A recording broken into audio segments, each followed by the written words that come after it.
This is Dawn Mathis with InSitu LifeWorks. I wanted to share with you this puzzle behind me. It's a puzzle of the Denver skyline, and it's a product of COVID when we had the stay-at-home ordinance.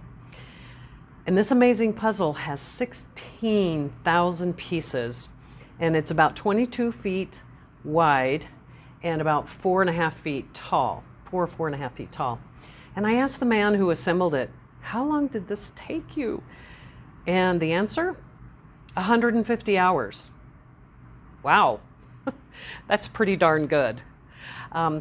So that's about 107 pieces assembled in an hour, or almost 2 every minute. What's the secret? So just like life and work, repetition builds skill. This man builds a lot of puzzles, assembles a lot of puzzles.